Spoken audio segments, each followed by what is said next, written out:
Hey, this is Tomi Berry, and I want to give you an all-access pass. Come on. George Benson is my idol. If you come into contact with him, you find out he's just a beautiful person. You don't see that too much anymore. Genuine.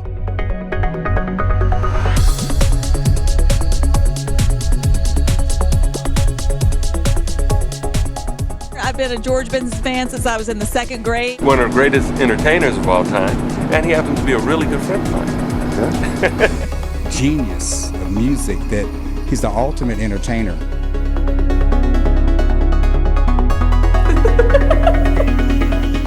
I am so excited.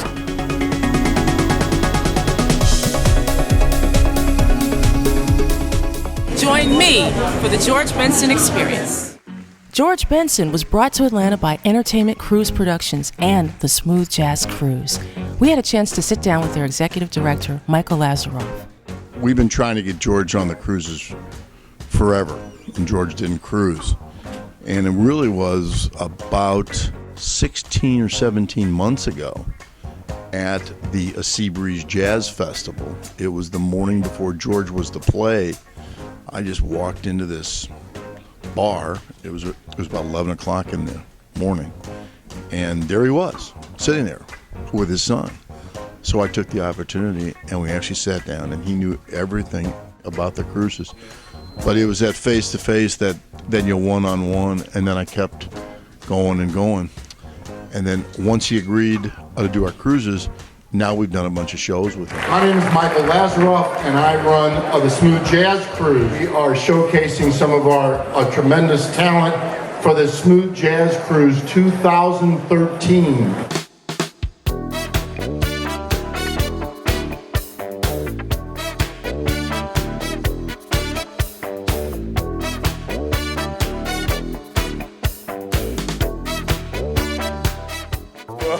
Let me give you a behind-the-scenes look, okay? The gritty underside of the jazz world. I'm working for George. This is my fourth year. Wow. Yeah. I had retired for the third or fourth time, and I got called out to come out and work with George. So I was happy to do it. You know, George has a very relaxed attitude on the road, which is really great for me. I've worked with a variety of different musicians, all of them great guys, but they all have their little nuances on the road, you know, traveling and diet and things they like and things they don't like. He likes to have a hotel with a gym and a spa. He likes to, you know, spend some time in the sauna, and it helps him, you know, helps his voice and helps him, you know, get ready every day. So it's tough on the road. It's hard on anybody. So when you're working as hard as he does, then it can really take its toll. His lack of ego and his, you know, easygoing attitude on the road comes down to everybody else. It works through the band and the crew, and we're all at ease. If somebody's uptight, just not happy out there, you know, we live very closely. You know, we're going to be 13 hours on this bus tonight. Wow. It's tight quarters, and so you have to get along. And when somebody is not happy on the road, it spreads. It's contagious. So we like the people that are easygoing, and George definitely has a mellow attitude. My name is John Mooey. I'm the guitar tech for George Benson. I take care of all the guitars, all the maintenance on the guitars. I take care of the bass guitars, all the amplifiers, anything that has strings on it. That's my job. It's basically a guitar repair shop that goes on the road. But with George, it's, you know, he plays those really heavy telephone cables, I like to call them. It's a very, you know, it's his Tomastic infill string. It's his signature model, but they're about a 12 gauge high E string, all the way to a 56 low, 57 low, I believe, and they're pretty brutal. So, and he doesn't like them changed either. And 35 years of doing this, with touring with numerous bands, I would crawl through glass and alcohol for him. He is a great boss. He's a great guy to tour with. The band is awesome. The management team is awesome. And we're a little traveling unit that goes all over. We just got back from Singapore and Korea and Macau, and you know, it's a great little family. I get paid to sit at the side of the stage and tune George Benson's guitar. Come on, that's a dream gig. We also had the opportunity to talk to various band members, such as George Benson's longtime bass player, Stanley Banks. Well, I'm a bassist. I've been doing it for about 40 years. I'm a background bassist, and I enjoy that role. You know, I'm not looking for the Stanley Clark just call me Stanley Banks. I joined George in 75, and we did 6 months of clubs, 3 shows a night. George was a club act. We played a lot of jazz, and I liked playing funk. One night, George said to me, he said, man, you play too much funk. I said, George, people love it. I mean, you play jazz all night, you'll find people sleeping. Let's change it up a little bit. And Warner Brothers heard us. We played a little funk a couple of nights. They heard us. They loved it. The rest is history. He changed the sound of music in the 70s. He's compared to Nat King Cole in that event. His record went pop, R&B, jazz at the same time. It was his time. You know, he was accepted for all 3. I mean, with the guitar and the voice, it's 2 different things, but he brings it together. He's a great musician. Okay, we recorded this album in 3 days. It's called the Breezin album. And it was 6 songs, and it was like one of my first recordings, so I was scared to death. And there was one song that we were to record, and I didn't know it. So one of the guys wrote it out for me, and we did it one take. It's called This Masquerade, and I made a mistake on it, so I wouldn't go in the room to listen to it. All the guys are in there listening, oh yeah, man, this sounds great, oh wow. I didn't want to go in because I knew I made this mistake. So when it was over, I went in and I said, hey, George, I made a mistake. He said, man, don't even worry about it. They ain't gonna play it anyway. So I felt comfortable. 3 months later, I heard it on the radio.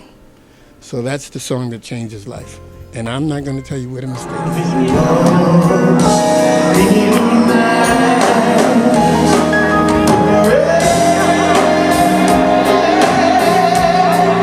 George's group at that time, we understood him and respected him so much because he being a family man, first of all, and the best part about him is he's a real kind of guy. I mean, my 37 years, we've had real conversations. If you come into contact with him, you find out he's just a beautiful person. You don't see that too much anymore. Genuine, you know? I hung out with him all night last night. It's cool. He's a movie man. He loves the movies.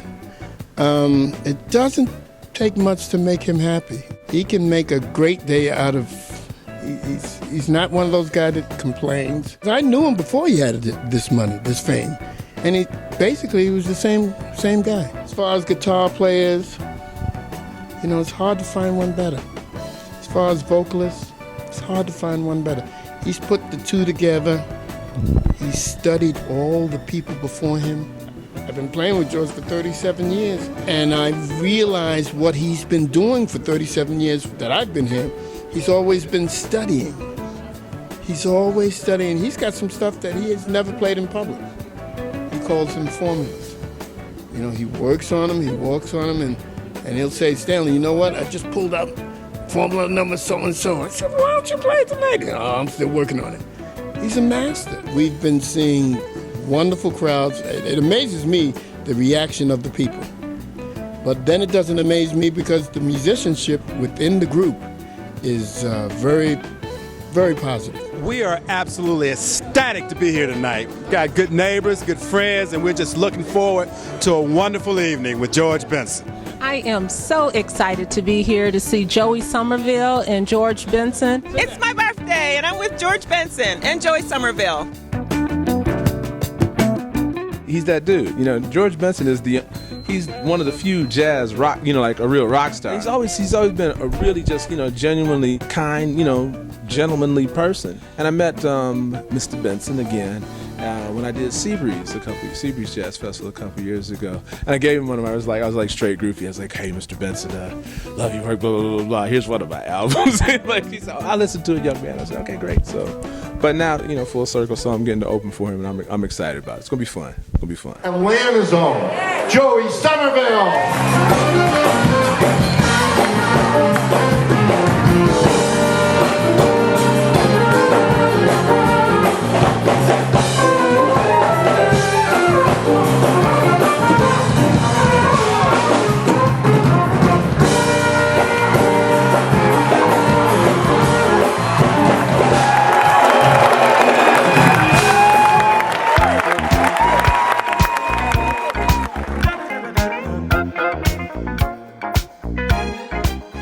Even though I never really tried to play like George Benson, I was just enamored with his virtuosity, you know, his soulfulness, his approach to playing melodies and the way he played octaves.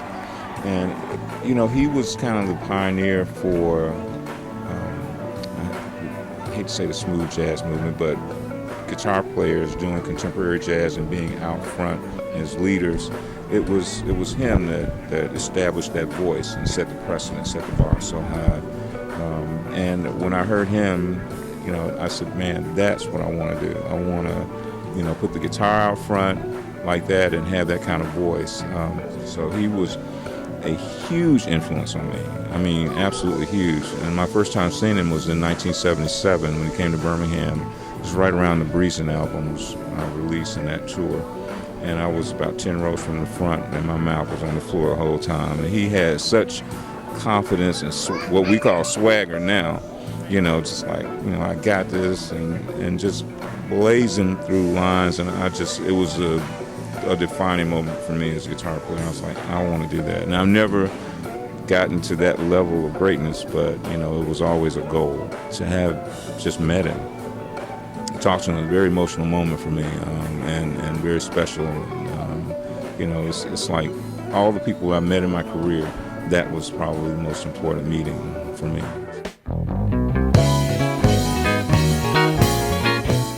We got a great musical director, takes care of business.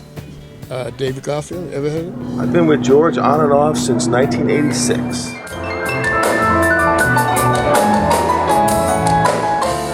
I've recorded on several of his records. I've written songs for him.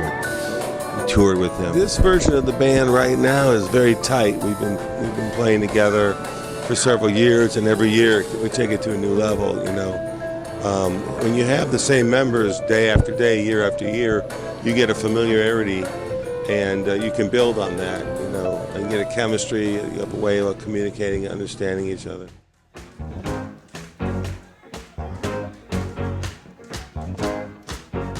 Hey, what's going on, y'all? This is Kim, 4 violinist here at the Fred Brown Jr. Amphitheater. About to check out George Benson, off the chain. Been following this guy since I was a little boy. So just to hear Breezin is going to be a charm for me. So I just got a chance to meet Mr. Benson, man. Real good guy. Looking forward to a great concert today, you know. And, of course, for the main event, I was honored to sit down with the man himself, Mr. George Benson.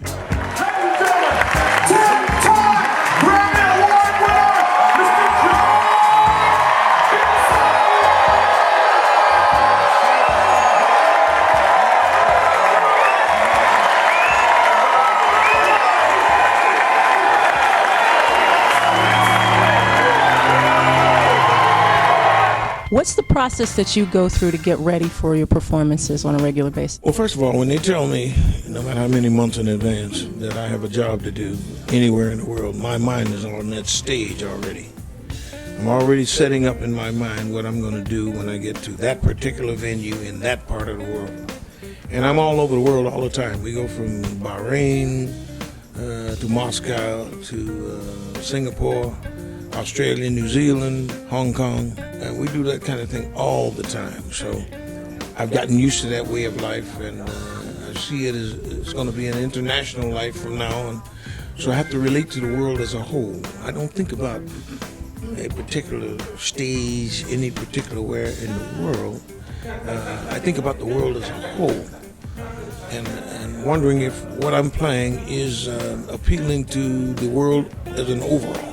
That has helped me a lot, because when I think that way, I find that audiences respond pretty much the same everywhere. Tell us what makes your band click and gel. Well, they're multifaceted musicians. They come up in an era that includes a lot of different freedoms now that we didn't have years ago. If you were a jazz musician 30 years ago or 40 years ago, that's what you were for the rest of your life. It isn't practical today. And I've been exposed to a lot of different kinds of music, and they're in there, and I can't get rid of them. I have to be who I am. So it has worked for me, and these guys understand how that works. It's a fantastic set of musicians who respond very well to to wherever I lead them.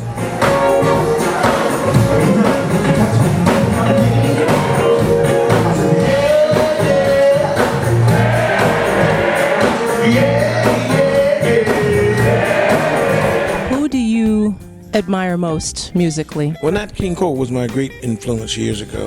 I've never met anybody from any country that didn't like Nat King Cole. And that, to me, is the epitome of an artist who is loved everywhere on the planet. I've always wanted to be that kind of artist.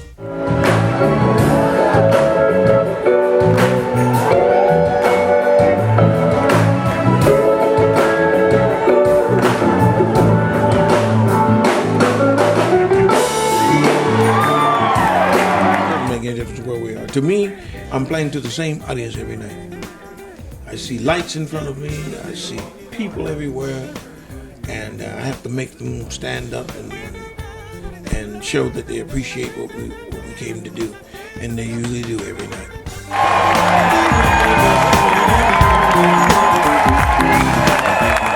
There was one thing that you could pass on to younger performers in terms of being successful. What would that be? To play for the right reason. Don't expect too much. Play because you love music. Play for the sake of the music itself. And if there are any rewards, there'll truly be rewards. There won't be something you expect, because nothing's guaranteed. And if something happens that discourages you, keep going. Try something else. Move around in your thoughts and use your whole brain. Don't go down a tunnel vision. Don't go down that route, because sometimes there's nothing at the end of that. Be flexible. Listen to others. Other people have something to say.